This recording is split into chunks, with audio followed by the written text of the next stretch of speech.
applicable to many audiences. Brother Ken is also a very good singer. I think most of you might know that, those of you who know him. Mm-hmm. And so, Brother Ken, on behalf of everyone, welcome. Thank you. Yes, really a pleasure to be here in this very sort of more comfy space than upstairs.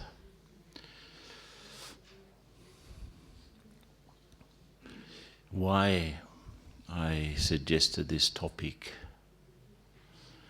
Because in the month of January, I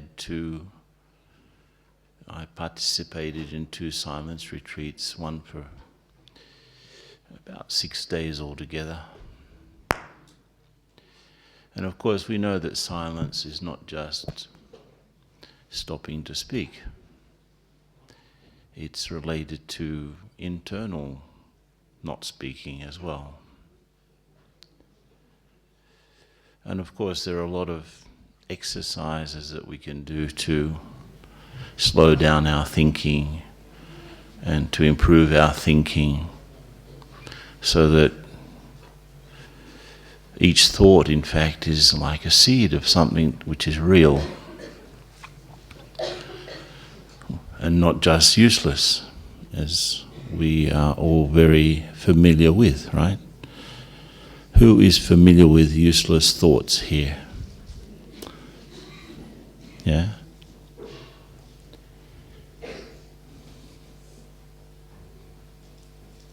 And of course this particular topic just last weekend, not the weekend that just went by, but the one before, Judy Johnson and myself were in Oxford, where we were conducting a retreat for the residents of Oxford. And part of that was also related to this topic that I'm going to share with you. And the first thing that comes to mind is when we meditate, who is it or what is it that actually is doing the meditation? So all of us are sitting here absolutely ensconced, that's the word, like hidden in our little egos. Some are bigger than others. Some are smaller, some are porous in the fact that we can get away from them easily, and some of them are prisons. And if I stay in that prison almost permanently, I will have a very different view of even Brahmin life, and especially other Brahmins. Because if you ask the question, who meditates, you have to also ask the question, who suffers? And who's actually doing the thinking? And in my own silence, actually, I started to notice the noise that the limited ego produces. The excess thinking, the unnecessary thinking, the unreal thinking, in which we perceive things in a distorted way, or in a way that things are not like that. So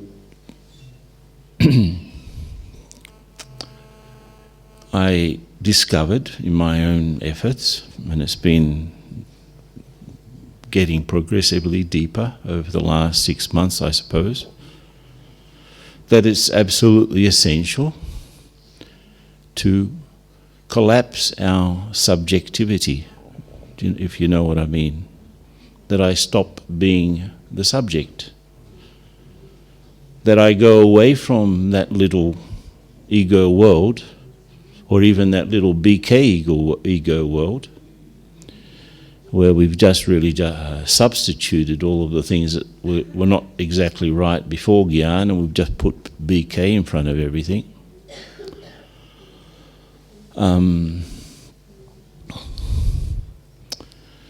I have to really answer this question. Who, after all, is God's child? Baba, every Morley these days, it's Mera Baba and Mera Bacha, Mera Bachi. So, my Baba, my child. So it's absolutely essential to understand who is it that is Baba's child. And when I say collapse subjectivity, that means I have the same distance from all of the ingredients of this life, even this BK life, that I have from all of my other 83 lives, or 82 lives. Because we know that we have 2 lives in one body, right? And that's part of our problem. I have the physical birth in this body, but I also have the spiritual birth in this body. And those 2 births fight with each other in a way. And they struggle. That's why silence versus the ego. Now, ego is actually not the problem, because the word itself comes from Greek and it means I. So if you say in Greek, I'm going to the bank, ego going to the bank. Well, I don't know the rest of the phrase, but so it's not the problem, because we do need to have an identity in this world. We do have. We were born, we grew up, we studied, we have a family, we have a place, we have a center, we have our experiences. All of that needs to have a residence. So that residence can be a problem, and it can be actually the stepping stone to success. Mostly it's a problem because we reside in that. I reside in those coordinates, and I wake up and go to sleep, and everything I do practically during the day is related to me and my, I and me, I versus others, right? I versus my future. I trying to deal with the recent past. When I say recent past, I'm saying the past of this life, because it holds a huge space in our minds. And if I am really equidistant, the same distance from this birth as I am from my previous birth and my previous birth and my previous birth, as a soul, I'm none of my births, right? They are just like books or chapters. I'm not the chapter. In fact, I'm not even the book. I'm the energy that's been through this story. And I, the soul, am God's child. I have always been a soul. I will always be a soul. If I left this body now, that ego world would just dissolve. Absolutely, completely, in 1 second.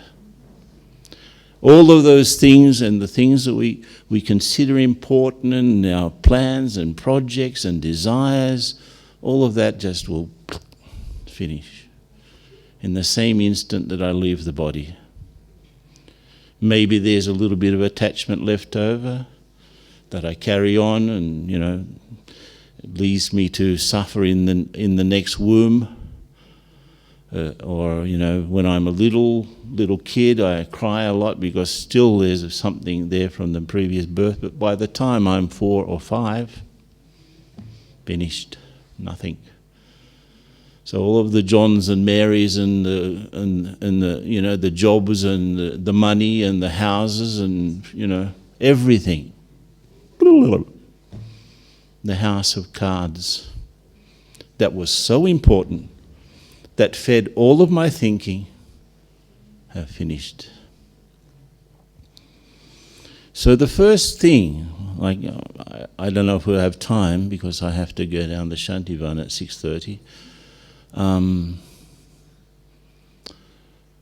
But I did, in myself, I identified 10 symptoms of this limited ego.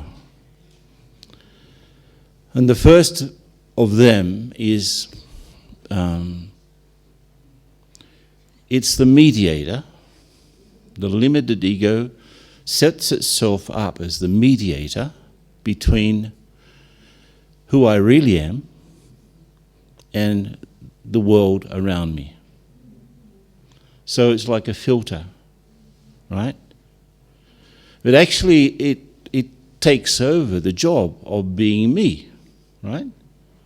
Instead of me being located in my true self, I locate myself in my limited ego, that I grew up, I did this, my mum and dad fought a lot, they had problems, they got divorced, then this happened, I studied, I completed my studies, I started to work, this job was bad, this job was good, this happened, that happened, now I'm meditating.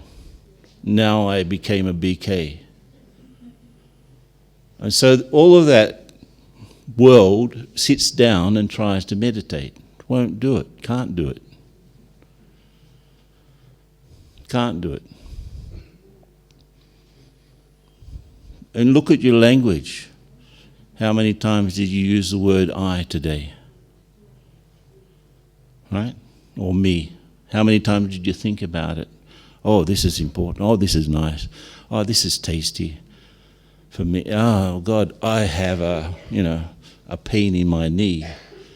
It's cold. All of these thoughts. Who was the reference? When you referred to yourself, which one were you referring to?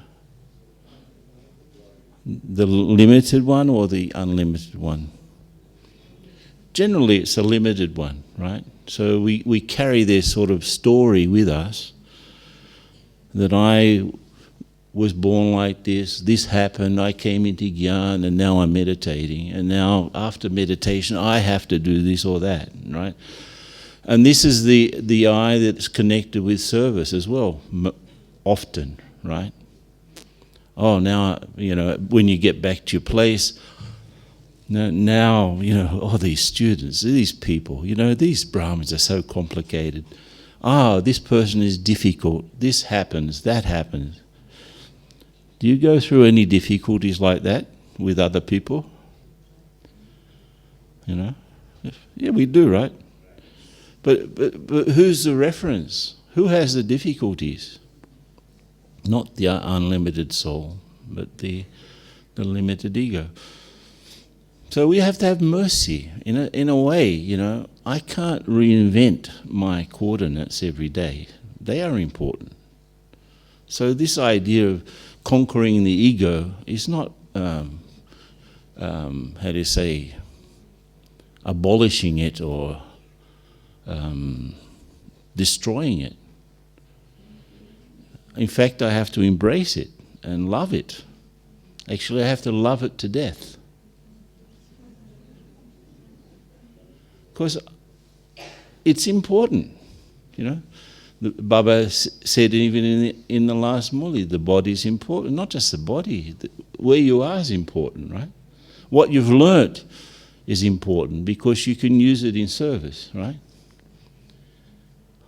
Maybe your culture or your language, they are all important. Your profession. So it's not those parameters which are the problem. The problem is that we imprison ourselves in them, right? So if you have, on one side, this is my unlimited self, the soul which is God's child, and here is the limited ego, which is like a filter or a gatekeeper, right? And here is the world. Where do I act from? I should act from here, and not from here. I should act from my deeper self. And what is the deeper self? What does that need? Really? Doesn't really need anything. It needs to be close to God. But if I am in that state, I am close to Baba. And when I jump here, I'm not close. So that's a crazy thing, because if I'm situated in the limited ego, trying to meditate, trying to get to God, it won't happen. I have to make that step.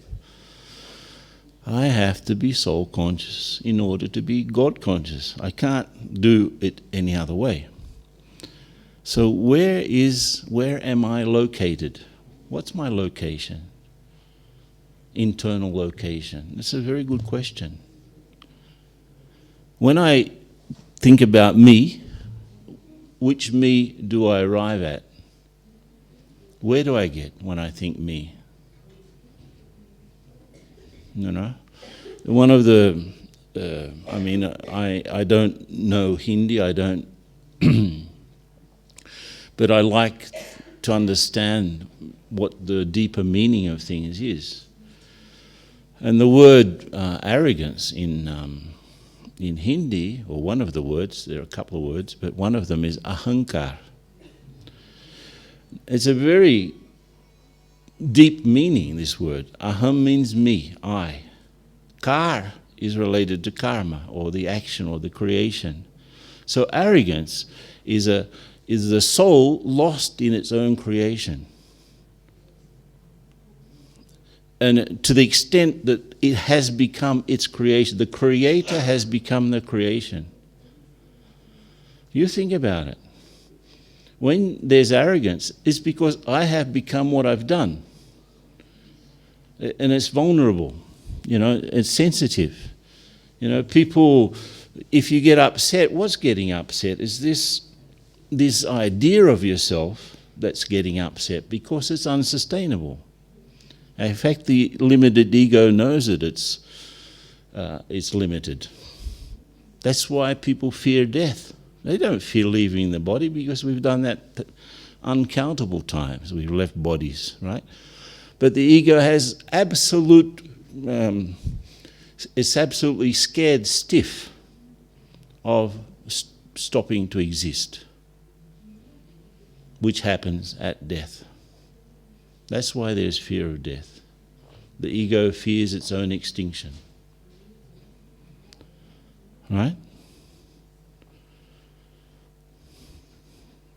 Think about it.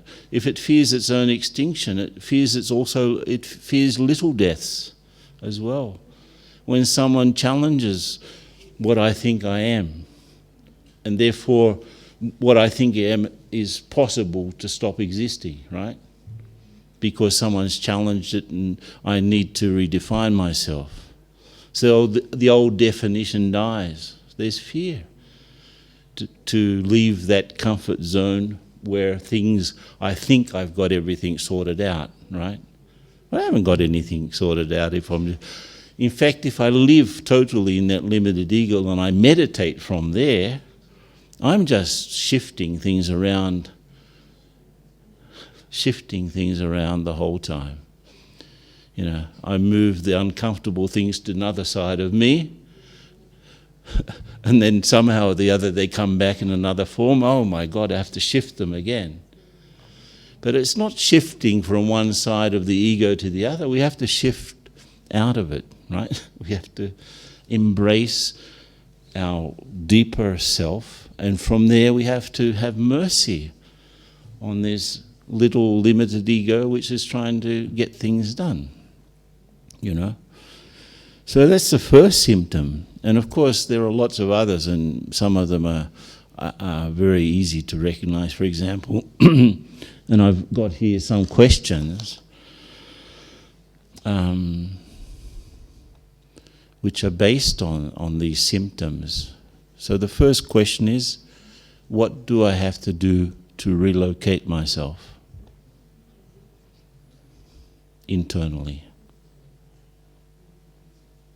Like, instead of operating from the limited me, so-and-so who did this and that and has been here and there, instead of operating from that, I operate from my deeper and true self. So what do I need to do to relocate myself internally? That's a very deep question. The second symptom is that the limited ego feeds on these parameters that I spoke about, the culture, the family, the type of food. Russians will say their food is the best, or the Sindhis will say that their food is the best, or the Latinos will say that their food is the best. And I remember I did a trip around South America recently, different countries. And out of curiosity, when I was in Colombia, I asked what was the national bird of Colombia. And they said it was the condor. A condor is like a big eagle. Funnily, when I went to Bolivia, I said, what's the national bird of Bolivia? They said the condor, right? In Argentina, what's the national bird of Argentina? The condor. In Peru, what's the national bird of Peru? The condor, right? Chile, what's the national bird of Chile? The condor. First of all, does the condor know? Does the condor have a crisis of identity related to its, which national bird are they? Of course not. First of all, doesn't even know it's a condor, let alone an Argentinian or a Bolivian or a Colombian thing, These definitions are very human, and they're artificial, right? Absolutely artificial. If you collapse cultures and you collapse nationalities, and even if you collapse languages, we are still human souls, right? And it's useful to, for travel purposes to have a passport, of course, but that does not define you, right? That you were this and you were that, and you like this and you like that, and therefore you don't like this and you don't like that. It's so. You notice here even people tend not to mix with other cultures. I've noticed even in the dining area. There's a few here and there that don't matter, but most people stick together. And there's such a huge learning experience if you collapse your cultural boundary and you try to make an effort to understand someone else. Many cultures are so, what's called, they suffer from xenophobia. That means that they're afraid of influences of other cultures because they want to protect their own. Of course, that's an artificial definition, And Baba many times said, you're not Indians or Australians or whatever, you are Brahmins. That's a deeper definition. Actually, not just Brahma, you are angels. Does an angel have a nationality? Right? Do you have Chinese angels? Chen, do you have Chinese angels? American angels? No. So, though we enjoy these things, we're not part of them actually, deeply. So profession, okay, so you've done this and you've done that. Today I was talking to someone who in his life he's been a colonel in the army, he's been an engineer, he's a psychologist, and in fact I've been with him, his friend, he left the army when he was in his 40s. He was already a colonel, but his great friend continued, and he's now the head of the armed forces in Brazil. His friend. So I've done some programs with the army, and you should see how he is respected when he goes to the top brass of the army in Brazil. He's really respected. Even I went with him to a program with the police, and the police in Brazil is a military type police, and he was so respected. All of these policemen stood up and saluted him, and he goes to the centre, and of course he doesn't receive that sort of respect. On the contrary, he's questioned at every step by people that have limited egos, right? So he has it's a problem on both sides, right? He's so, in my life I've been this and I've been that and so on and so forth. But here in Brahma Kumaris, you know what I mean? People have very tiny world views, and therefore, because it's a big problem, self-respect is impossible for the limited ego. Impossible. The limited ego will never, ever respect itself. Never. So there's a problem, right? The lack of self-respect is in fact a problem of it's an impossible situation. The limited ego is trying to respect itself. Never will happen. Okay, love is not there. Love is in the deeper soul, right? Understanding and truth and beauty are in the deeper soul, not in Joe or Mary, right?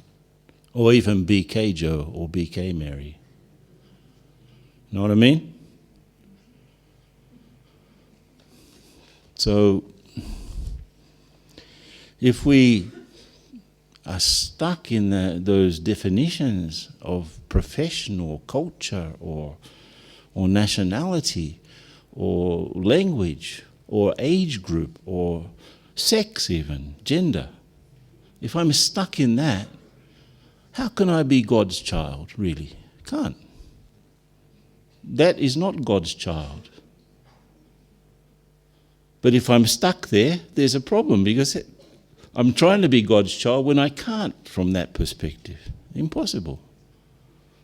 I have to shift. I have to go back to who I really am. And then I can be completely free and easy and nice. The third symptom is related to the limited ego. Its only source of fulfillment is through the body, through the senses, and through their objects. And so the soul gets caught up in those objects through the sight or through the sound or through the ears, right? Having a problem with your sense organ doesn't just mean it's not just connected with lust or greed. It's when you hear something and that changes you, right? One of the recently I understood again another word that Baba uses, and it's very badly translated as disinterest, vairag or vairagya. What it means literally is to be uncoloured. And not uncoloured like being white, but it means uncoloured in the sense of being transparent. Nothing can colour you. It's very different from disinterest, isn't it? Nothing can colour you. So which you can't be coloured? Eh? The unlimited soul, right? God's child, really, if it's God's child, can't be coloured. The limited ego's being splashed all the time with all sorts of things. And they stick, right? Something happens, someone says something, they see something, stuck. The colour sticks. And sometimes the colour is very hard to get out, like some indelible dye, right? So the big question here, if I'm caught up in the sense world and their objects, the question here is, how do I desire more than anything my spiritual growth than any other thing? Are my desires caught up with, sounds and images and tastes? Or is my real desire beyond all of that?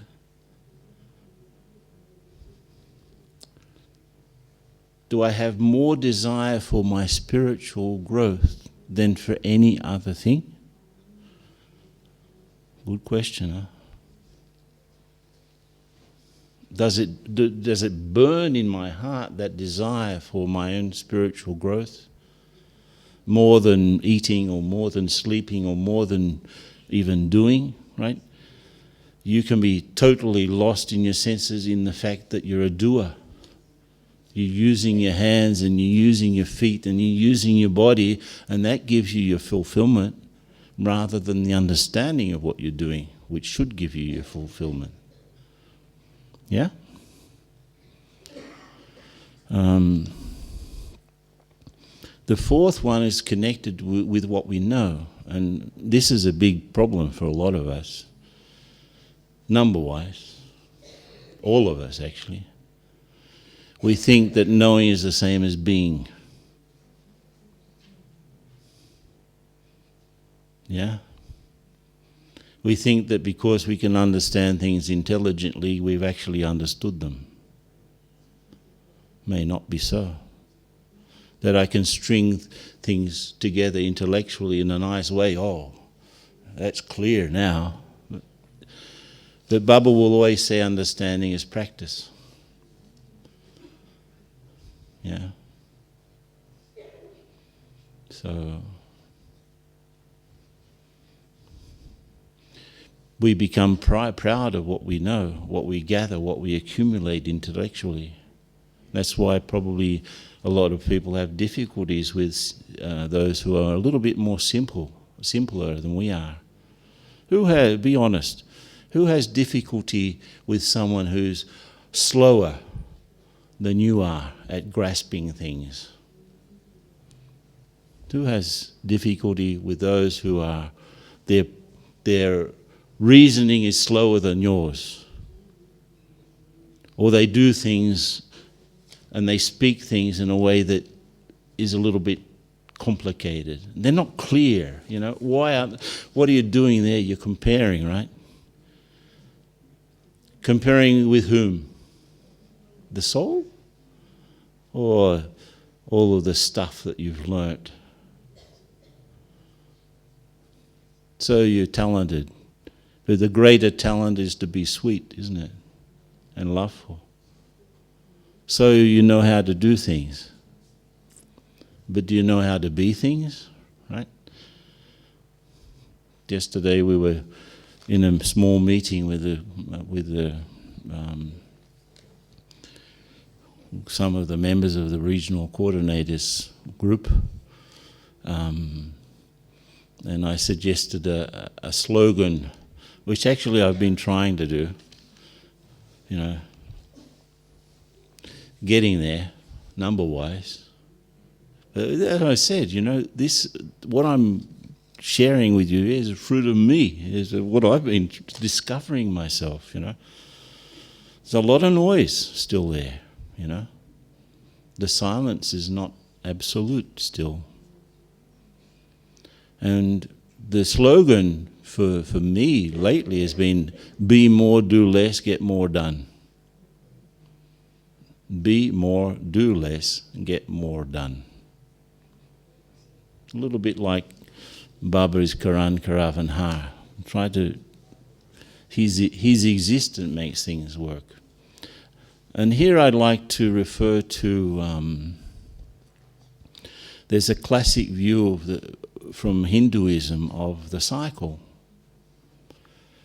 And it's very interesting because the first epoch, golden age, in fact, is a Greek phrase.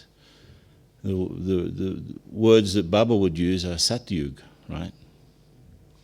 Which means the era of truth. Yeah? So the first era was what we call golden age, was the era of truth. Truth was such that you didn't need to think very much. You didn't need to speak very much, and you didn't need to do very much. Everything flowed because there was truth and people were true. Nature was true, you were true, the relationship was true. Very little to think about, speak about, or organize. Yeah? throughout the cycle, that this particular classic vision of Hindu cycle is that we moved away from truth and we became intelligent. So intelligence grew and truth diminished. And we reached the end of the cycle where we were very smart but very false. Truth made things work, and now we have to think and think and think and think and do and do and do and do and say and say and say and say to get something happening. Right? So, how far am I away from a state in which my own truth makes things happen? That's the question. How far am I away from a state in which my own truth makes things happen? Naturally, without me having to break my head or to expend neurons, right? So it's a deeper thing. Another question: how do I judge others? On the basis of the soul to soul? Or do I judge others comparing them with my intelligence? They are smarter than me or less smarter than me. Huh? Where do I reside? In smart intelligence or in truth?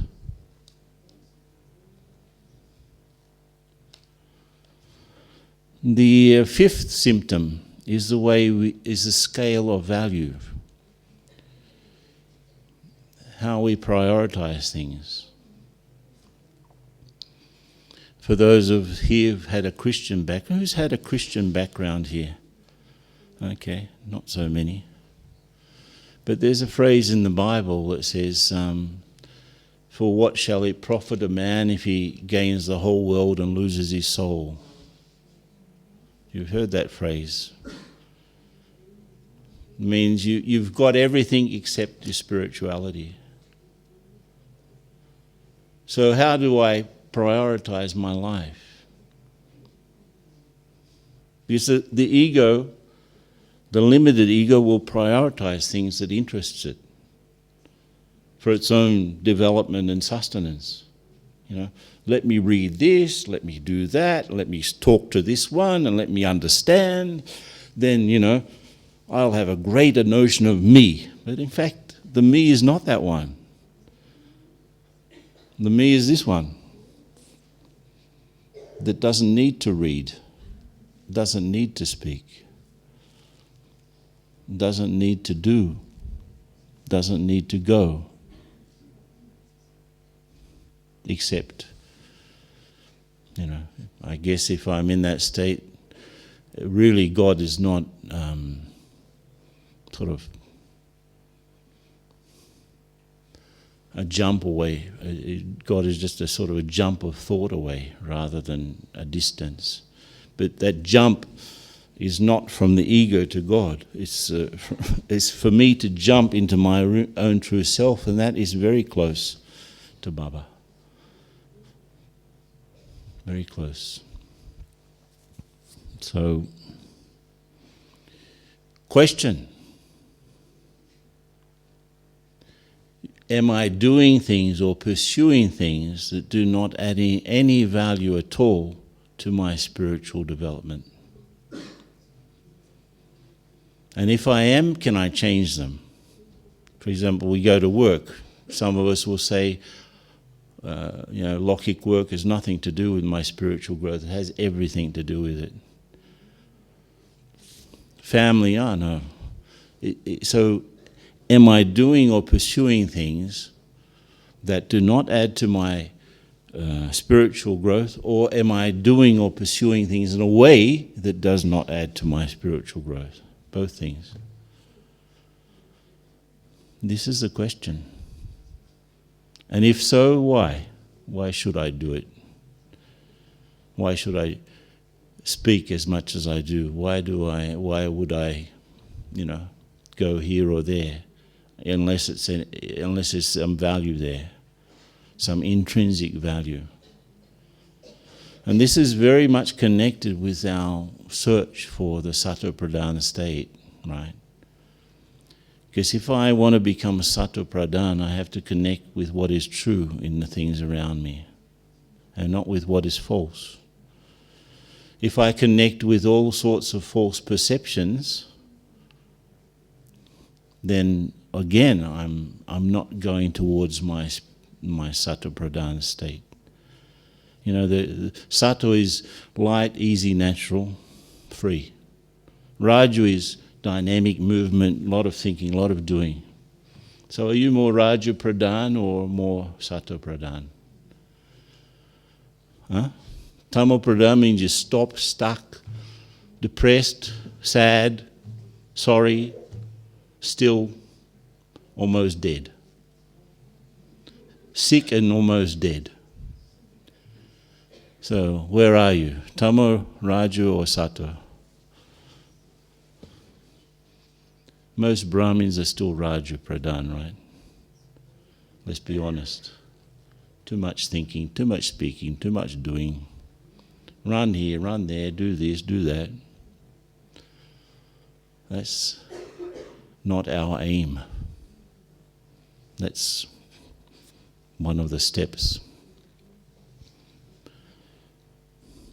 The other thing, another symptom, the limited ego makes true things appear to be false and false things to appear to be true. Yeah? So the question here, you know, and this is where discernment comes in, because discernment is actually to do that, to make sure that something that is true is really true and something that is false is really false. So if I look at my surroundings and the way I define my relationships with the people closest to me, even other Brahmins, is it a real description or a false one? The way I convince and tell myself that so-and-so is this or so-and-so is that, is it real? No one is what they do. No one is what they have become.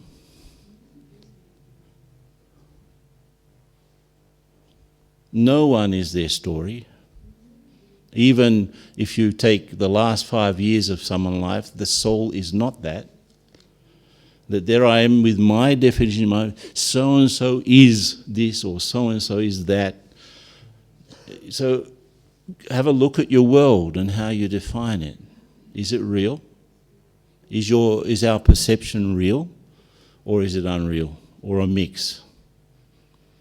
Some things are true and some things are not true.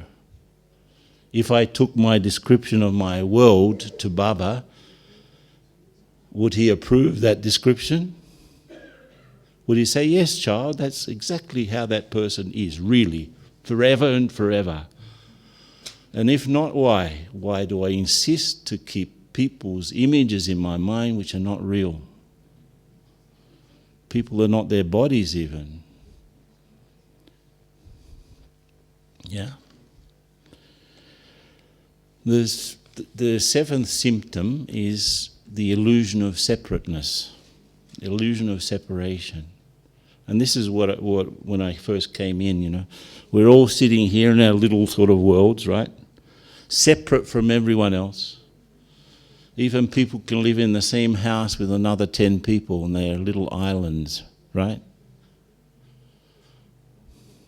So what I carry in my head, sort of going here and there, is it free, is it liberated, or is it still a prison, separate from everything and everyone? You know, when a baby is very small and it holds on to its mother's finger, it does not know where its hand ends and where the mother's finger starts, right? Right? Where the baby's got his head on a pillow, doesn't know where the head finishes and the pillow starts. So it's sort of all one sort of thing. And the question here, if we collapse this illusion of separation between us, That's absolutely essential to have, that higher level, that higher ground of unity. So a good question is, when was the last time you really was in the consciousness of we?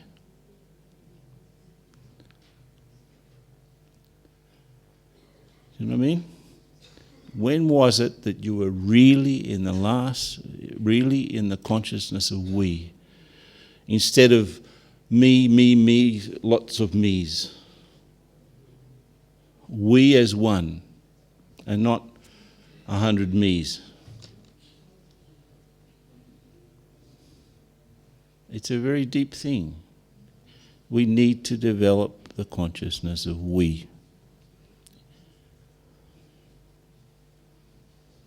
Idealistically we say it, no, we are one family and blah, blah, blah.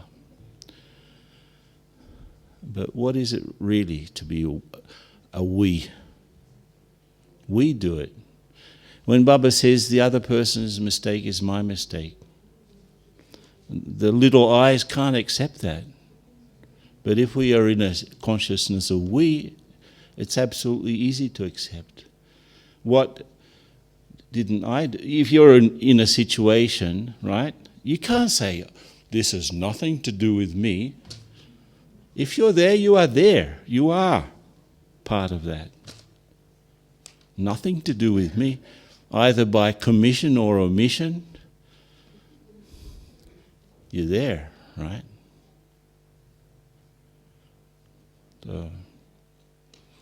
So that's the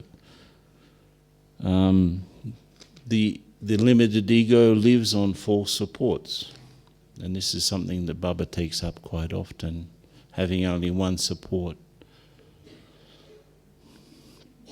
So a good question for reflection: if everything that you have, all of the relationships that you have, all of the situations that help you feel comfortable and satisfied, if you lost everything, you lost your family, you lost your money, you lost your center, you lost all of your muli notes, you lost everything, you would still exist, right? How would you be? Huh? How would you be with nothing? Okay? Theoretically, yes, right? But really, you had nothing. And that's going to happen at the moment you leave your body. Tuk! Everything finished. And Baba says, prepare yourself for this moment. We have to prepare ourselves. Dying alive is to have that consciousness, actually. I have nothing except Baba. And since I'm in this, let me use this particular thing or this particular facility. We're in situations where we have the best possible chance of becoming perfect, all of us. But we have to redefine things, yeah.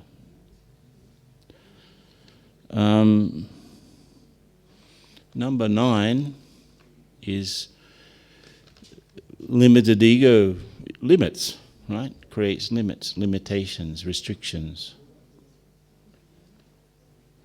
Because it'll contain spiritual effort to the extent that it continues to exist. Of course, as I said before, it's mortally afraid of becoming extinct. Oh, thanks. So, if that's the case,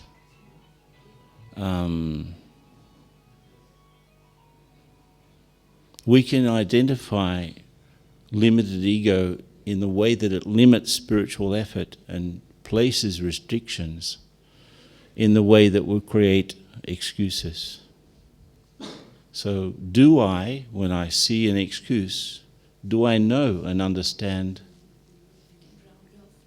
Yeah, okay. Do I know and realize that the creation of excuses related to effort is just the limited ego saying, wait a minute, do only so much. Anyway, I've just been informed that Dadiji is arriving, so she's coming in. And also I have to leave.